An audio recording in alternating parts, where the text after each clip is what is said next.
My name is Freda Liu. I'm 50, a single mom, radio presenter, producer, and BFM author and speaker. So I was born in Brunei and I lived a couple years, my teenage years, in Kuching, in Kuala Lumpur, and Australia. When I came back from Australia at about 21 years old to take care of my father, I was asked to host a TV show with RTM, and then I continued being a part-time TV and radio newsreader with RTM. 12 years ago, I joined BFM because I love radio. I love the fact that it was talk radio and it covered two topics which I enjoy: business and personal development.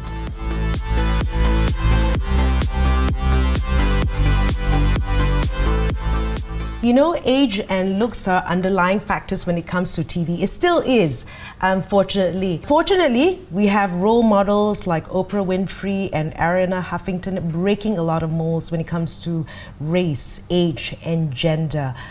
So they have made it easy for women. And I think also look out for role models, or you break the mold and create your own opportunities. We have technology right now. It is possible to level the playing field.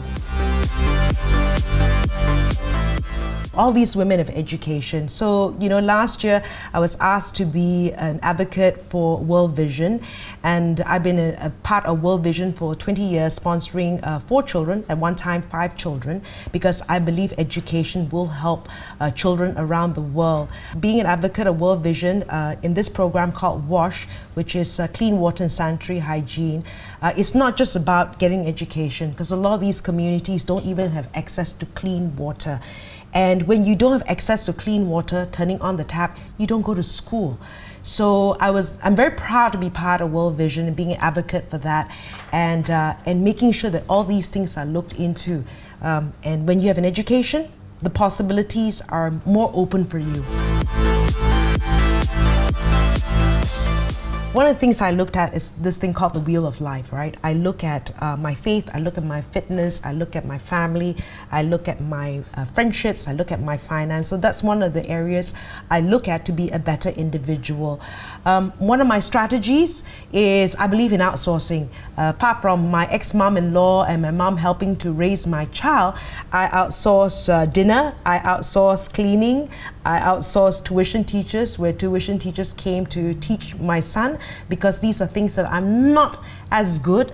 However, if my son needs time with me to have a heart-to-heart talk, I'm always here.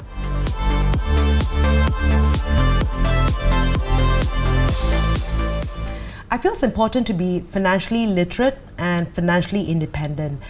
You never know what's going to happen around the corner, so it's important to be financially independent and have your finances sorted out. If you choose to be a stay-at-home mom, maybe do something part-time so that you are abreast of what's going on.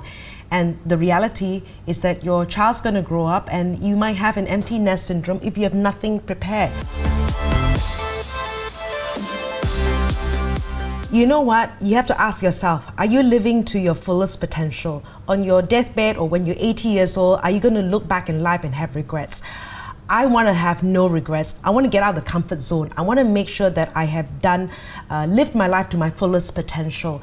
You're always growing. Always know that as people, we always have to grow, and that, you know, you haven't tried it, you never know whether you can do it or not. So I believe we have a lot of potential, and you want to live life to the fullest, and yes, you can do it.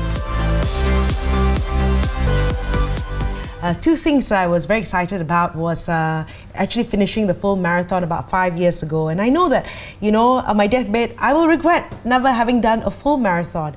The other thing was writing my first book. I was very fearful when it came to writing my first book. And 6 books later, you know, I'm out of that comfort zone.